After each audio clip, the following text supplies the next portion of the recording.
Hi കൂട്ടുകാരെ, എല്ലാവർക്കും സ്വാഗതം. സിനിമ ഇഷ്ടമില്ലാത്തവരെ ആരും ഉണ്ടാകില്ല അല്ലേ? അപ്പോൾ ഇന്ന് നമ്മൾ സംസാരിക്കാൻ പോകുന്നത് സിനിമാ ലോകത്തെ ഏറ്റവും വലിയ, ഏറ്റവും കളർഫുള്ളായ ഒരു ആഘോഷത്തെക്കുറിച്ചാണ്.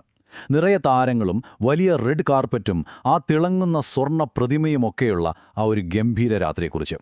അതെ, 2026 ഓസ്കാർ അവാർഡുകളെക്കുറിച്ച് നമുക്ക് സിമ്പിളായിട്ട് എല്ലാം മനസ്സിലാക്കാം. ഒന്ന് ആലോചിച്ച് നോക്കിക്കേ, ലോകത്തുള്ള നമ്മുടെയെല്ലാം ഇഷ്ടപ്പെട്ട സിനിമാ താരങ്ങൾ എല്ലാവരും ഒരേ സ്ഥലത്ത് ഒരുമിച്ച് കൂടുന്നു. എല്ലായിടത്തും ക്യാമറയുടെ ഫ്ലാഷുകൾ, അടിപൊളി ഡ്രസ്സുകൾ, പിന്നെ ഭയങ്കര എക്സൈറ്റ്മെന്റും. ഏതായിരിക്കും ആ പാർട്ടി? അത് തന്നെയാണ് അക്കാഡമി അവാർഡ്സ്, അല്ലെങ്കിൽ നമ്മളെല്ലാവരും സ്നേഹത്തോടെ വിളിക്കുന്ന ഓസ്കാർ. ഇതിന് നമുക്ക് സിനിമകളുടെ ഒരു വേൾഡ് കപ്പ് എന്നോ ഒളിമ്പിക്സ് എന്നോ ഒക്കെ വിളിക്കാം. ഒരു വർഷം ഏറ്റവും നന്നായി പെർഫോം ചെയ്ത സിനിമകൾക്കും അതിലെ ടീം അംഗങ്ങൾക്കും കൊടുക്കുന്ന ആ സൂപ്പർ ട്രോഫിയാണിത്. ശരി, അപ്പോ പിന്നെ ഒട്ടും കാത്തു നിൽക്കണ്ട. ഈ വർഷത്തെ ഓസ്കാറിലെ ചാമ്പ്യന്മാരാരൊക്കെയാണെന്ന് അറിയണ്ടേ? ആ സ്വർണ്ണ ട്രോഫി വീട്ടിൽ കൊണ്ടുപോയ ഭാഗ്യശാലികൾ ആരൊക്കെയാണെന്ന് നമുക്ക് നോക്കാം. ഈ വർഷം ഒരു സിനിമയ്ക്ക് മാത്രം എത്ര ഓസ്കാർ കിട്ടിയെന്നറിയാമോ? 6 അവാർഡുകളാണ് ഒരൊറ്റ സിനിമ തൂത്തുവാരിയത്. ഏതാണാവോ ആ സിനിമ? ആ സിനിമയുടെ പേര് വൺ ബാറ്റിൽ ആഫ്റ്റർ അനദർ. ഈ വർഷം എല്ലാവരും ഒരുപാട് സംസാരിച്ച, ഒരുപാട് പേർക്ക് ഇഷ്ടപ്പെട്ട ഈ സിനിമയായിരുന്നു ഓസ്കാറിലെ താരം. അപ്പോ പ്രധാനപ്പെട്ട ഗോൾഡ് മെഡലുകൾ ആർക്കൊക്കെ കിട്ടിയെന്ന് നോക്കാമല്ലേ? മികച്ച സിനിമയ്ക്കുള്ള അവാർഡ് തീർച്ചയായും വൺ ബാറ്റിൽ ആഫ്റ്റർ അനദർ എന്ന സിനിമയ്ക്ക് തന്നെ. ആ സിനിമയെ ഇത്ര ഗംഭീരമായി ഒരുക്കിയ പോൾ തോമസ് ആൻഡേഴ്സണാണ് മികച്ച സംവിധായകൻ.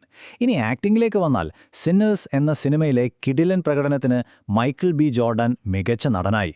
ഹാംനെറ്റിലൂടെ ജെസ്സി ബക്ലി മികച്ച നടിയുമായി. ശരിക്കും കലക്കിയല്ലേ?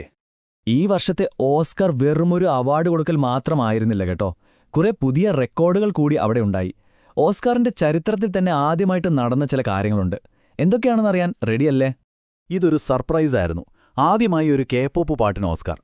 K-pop ഡീമൺ ഹണ്ടേഴ്സ് എന്ന സിനിമയിലെ ഗോൾഡൻ എന്ന പാട്ടാണ് ചരിത്രം കുറിച്ചത്. അതുപോലെ ഒരു സിനിമയുടെ ക്യാമറ ചെയ്തതിന് ആദ്യമായി ഒരു വനിതയ്ക്ക് ഓസ്കാർ കിട്ടി, ഓട്ടം ഡൊറാൾഡ് ആർക്കപ്പോ. പിന്നെ ഈ വർഷം മുതൽ ഒരു പുതിയ അവാർഡ് കൂടി തുടങ്ങി. അതാണ് ബെസ്റ്റ് കാസ്റ്റിംഗ്. അതായത് ഒരു സിനിമയിലേക്ക് ഏറ്റവും ചേർന്ന നടീനടന്മാരെ കണ്ടുപിടിക്കുന്ന ആൾക്കുള്ള അവാർഡ്.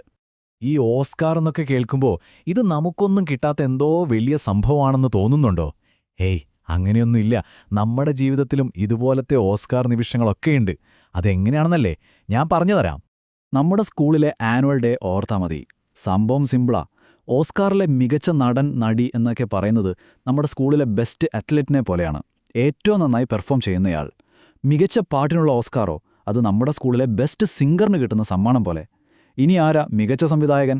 ഏറ്റവും നല്ല ക്ലാസ് പ്രോജക്റ്റ് ചെയ്യിപ്പിച്ച നമ്മുടെ ടീച്ചറാണ് ആ സംവിധായകൻ. അപ്പോൾ മികച്ച ചിത്രം ഏതായിരിക്കും?